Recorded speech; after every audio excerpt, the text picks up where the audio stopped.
Hi y'all, welcome to Sally's Southern Keto Kitchen again, coming to you from South Louisiana, and today we're going to make some steak fries. What we've got here, I've already went ahead and cut up some portobello mushrooms, and you want them to be a good size thickness because they're going to shrink a little when they cook, and then also you want them to be like a fry so you can dip them. Okay, so I'm going to just take these and put them in an egg wash.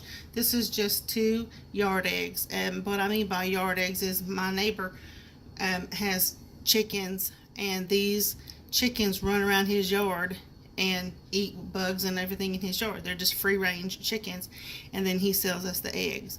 So that's what these are. Then when I get done rolling around in that, then we're going to put them in here, and this is crushed up pork rinds, and these are also local made and bought pork rinds from hogs that people in our area have. When they slaughter, they use the pork belly and they make these cracklings and pork rinds and stuff, and they sell them and we buy them. So what I'm doing is also I'm going to use the air fryer today. I got a new air fryer. It was a recommendation on Highfalutin Low Carb. Hey y'all, hey Wes, we love your channel. Watch it all the time. I'm a subscribed member to it, and lots of good information over there. So I went on and got the air fryer. Now you could also do these in an oven. You could also actually fry them like in some ghee or some kind of oil like that, lard, bacon drippings. You don't want to use vegetable oils, of course, because those are not keto and they're really bad for you, loaded up with trans fats and junk food and stuff. So we get them in here, shake them around. This is an easier way to handle it than having to try to dredge some kind of weird way, you know. And then take them out. I use this kind of a batter method for a lot of different things that I like that are supposed to be fried. So this is not a new way of doing for me. You make sure they're getting coated, and then you put them in the air fryer. And you can spray your air fryer with some with some spray or Pam or whatever you call the stuff, or you can rub it around with a paper towel that has some bacon drippings or some olive oil or something on it. But you can also just let it be, because you don't need all that. You got pork rinds right here. It's going to make some grease. So we're going to do a few in here for y'all, just to let you see how this works. Make sure your doodad is on there good. Now, what I did was, first off, preheated this a little bit because it's new.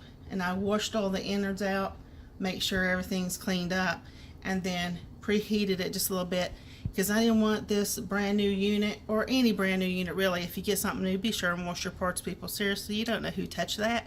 And honestly, you don't want the smell of new in your food. It just ain't right. So, push the button, and then this little gadget here tells you pictures of what you want to cook. And I'm going to pick the one that looks like a veg right here. And there I go. 400 degrees a little bit far out for that. So I'm going to come down to 370. I'll see how that works. 15 minutes. See, because those are kind of thick cut. I think that's going to be fine for that. And then I'll push start. And then when this gets done working its magic, we're going to come back and show you how it looks. And we're going to serve these up with our ranch dressing that we made earlier. Ranch dressing is going to be linked down below, the recipe for that. Man, is that stuff good. So y'all come back. We'll see you in just a few minutes. Bye. Y'all, these portobello mushroom steak french fries came out fantastic. They are crispy.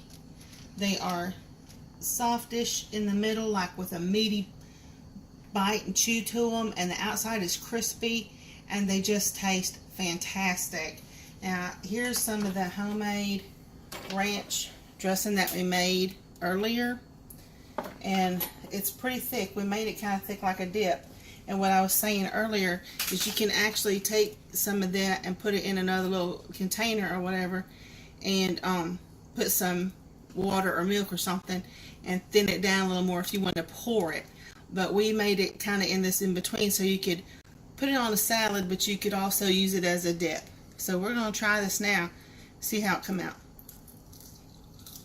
You can hear that crunch on it. And dadgum, if that ain't the best thing. My mama would say that's the best thing I ever flopped a lip over. I'm going to tell you, that is some good stuff right there. So y'all come back and see us again. We're going to go ahead and make some more of these here steak fries. And I got a surprise in mind for y'all for a really cool twist on a breakfast. How about eggs? Hard-boiled eggs wrapped in bacon and deep fried. What you think about that? Come on back and see me. We'll be right here in Louisiana waiting on you. You have a nice day.